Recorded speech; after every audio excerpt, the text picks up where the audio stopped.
called The Story. And I'm a reporter that I sneak into this big actress, her dressing room, and she catches me.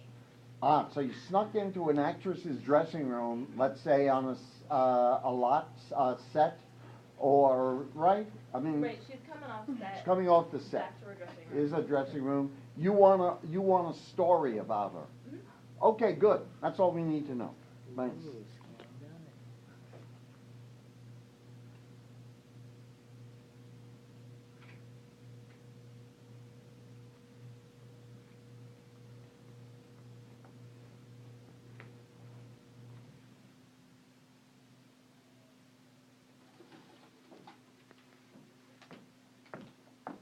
What the hell are you doing here? I'm persistent. You're a pain. I'm a reporter. Is that what they call it? What the hell is that supposed to mean? I didn't know that rag you worked for hired reporters. I thought you got you guys from under a trash can. That's not fair.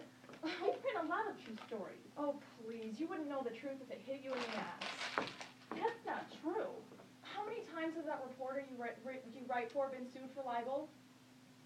Just a couple. Today? All right, that may be. But I never have been. I'm an honest reporter going after good stories. Then you must be the one who wrote that article called I Interviewed a Nympho from Neptune. Why are Freeze, you... freeze.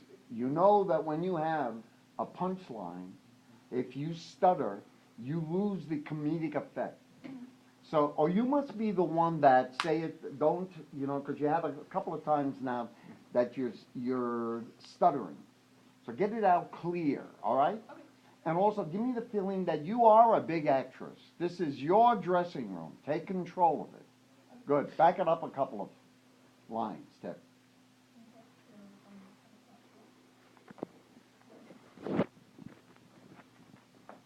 That's not true. Oh, really? How many times has that reporter that you write for been sued for libel? Just a couple. Today. All right, that may be. But I never have been. I'm an honest reporter going after good stories. Then you must be the one that wrote that article called I Interviewed a Nympho from Neptune. Why are you such a bitch?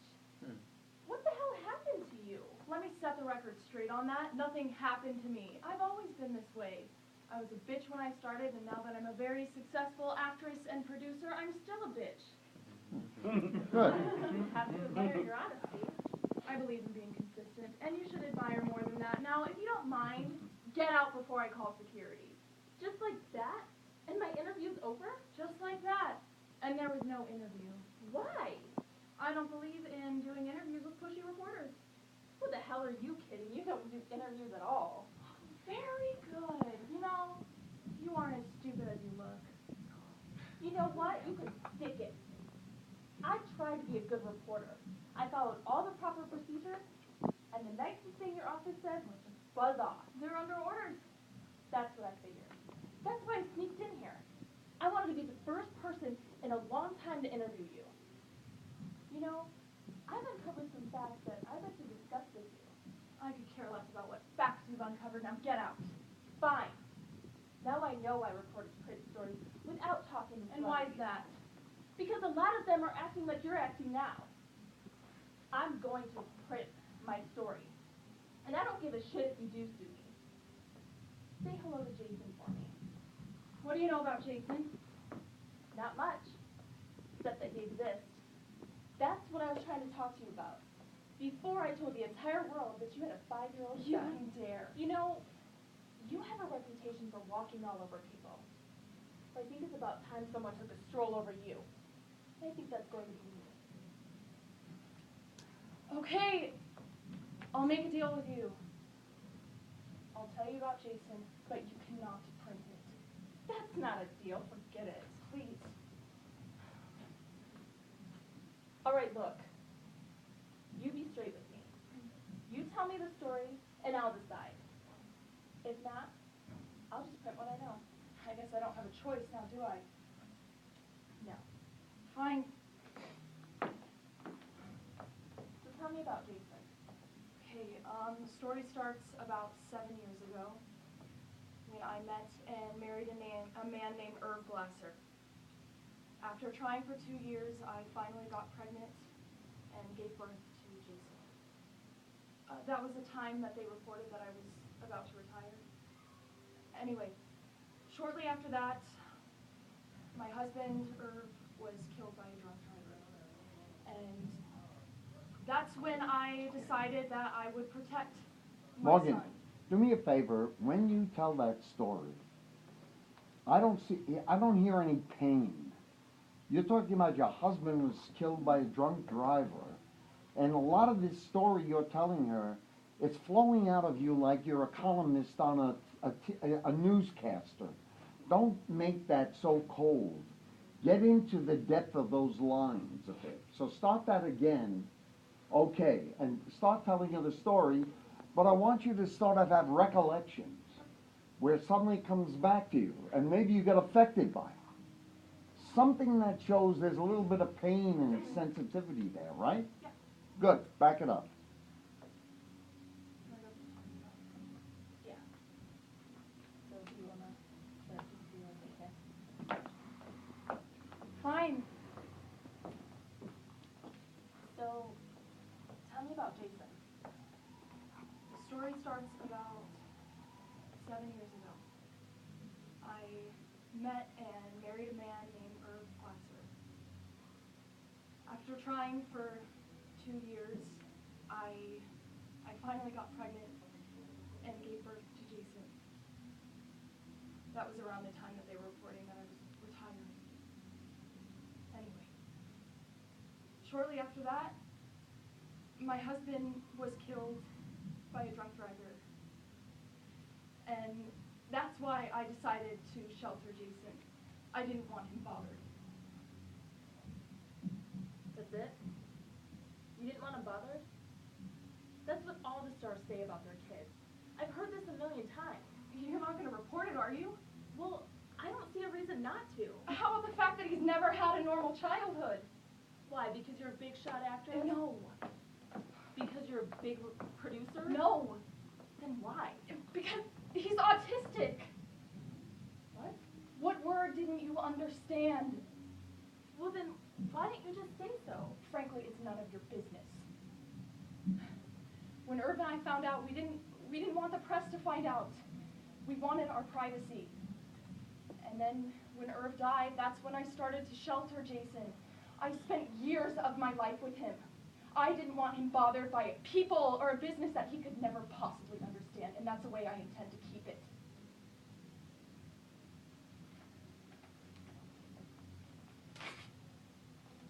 Well, then that's the way it'll be. Thank you. Excuse me, What? how would you like to know how my next show's going? Shoot. All right, give me a hand.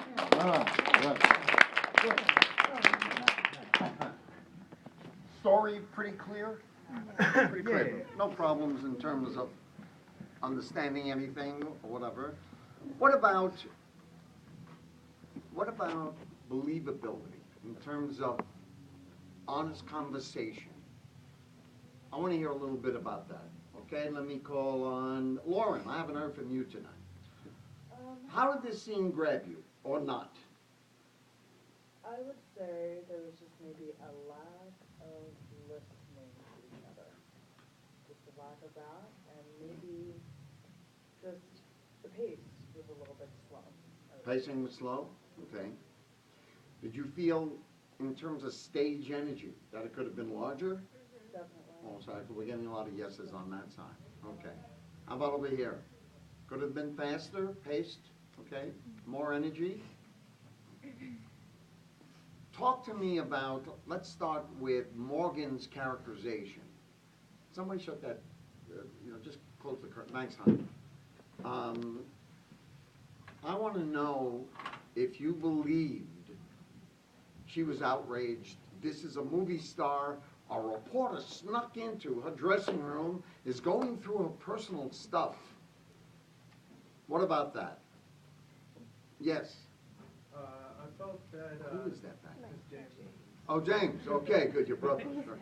I felt that she could have been a little more upset that she found somebody in her dressing room. Right. And a little more emotional during the conversation about her. About the husband and the son? The husband and the son. Yeah. And I Morgan and Tiffany. Tiffany, and Tiffany's character, when she walks into the room and finds her in the room, she could have like been more shocked, surprised. Yeah, there was that moment happened so quick. Yeah. Where it's a little bit of a shock. If you put yourself in the position of the actress, and you come in with all your personal belongings, etc., she went into a waste paper basket to try to get information, and then all of a sudden she comes in. You know, it's not so much their fault. This is a scene that was written only as a scene, and I think there's some holes in this scene. Yeah. You know, the writing itself. What happens, Morgan, what's the first line? What are you doing here? What is your first line? What are you doing here? What the hell are you doing here? And she has a very odd response. I'm what? Persistent. I'm persistent. I don't, you know, first of all, in reality, that actor would be totally out. Get your ass out of this. You know what I mean? Get out. And would have done something like that. So there's some holes in the writing a bit, you know? Yes, go ahead. I Nellie. was just gonna say, like, when you come in. Oh, that's, who's that, Madison? Hi, Madison. I called you Nellie. Nellie's in the bleachers. There we go. Go ahead. I was just gonna say, like, when you come in and maybe find her in the room, maybe, like, don't sit so soon, because, like, you want her to get out. And you kind of just start sitting and, like, taking off your makeup as this intruder just, like, sitting in your Oh, you know. so with maybe- her still there. Yeah, I like, you kind of kinda just understand are what like, you're okay, saying. like, Yeah. You just went through my stuff, and I'm just gonna sit here. Like, you know, maybe be more like, what do you get out of here until you find out a little bit more about what she's doing, Okay. kind of. Okay. Athena? I mean, it was a good read. I just feel that Morgan, because you are a big name actress, I feel like your ego needs to be bigger. I feel like you need to be Yeah, the ego more thing. like, Okay, all right. I'm a big deal, get out of here. And then when you start talking about your son and everything, that's when your ego kind of cracks, because that's kind of like your weak point. And then I would say for Tiffany, be a little bit more annoying.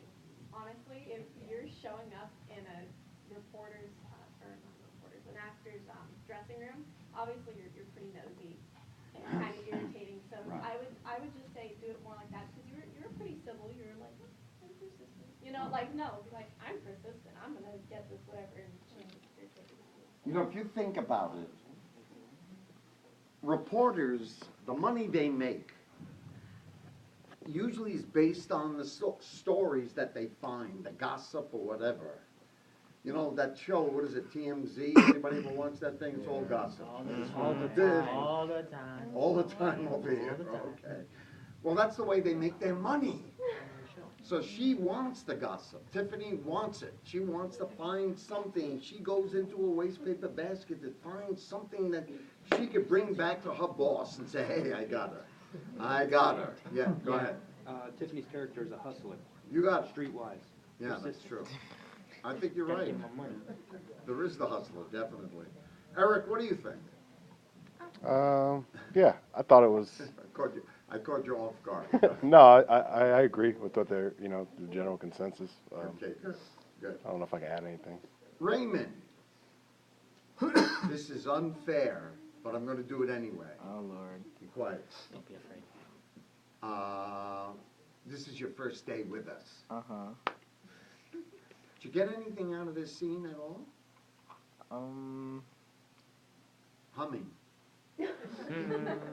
I just felt like the chemistry could have been a little bit better between the two. Okay, well now, that's interesting, because now he brings up a part of acting that we all have to be concerned with. Relationships. Relationships. She obviously tried before to get a story from this actress, because she says, when she says, what are you doing here? I'm persistent. Meaning you tried before. But you didn't take no for an answer, right? And so there's that hustler side. I think Dustin said it. You are a hustler. There is that kind of aggressiveness that it needs. Athena mentioned about, you know, watch out for where you just go over all of them and forget that she's even here.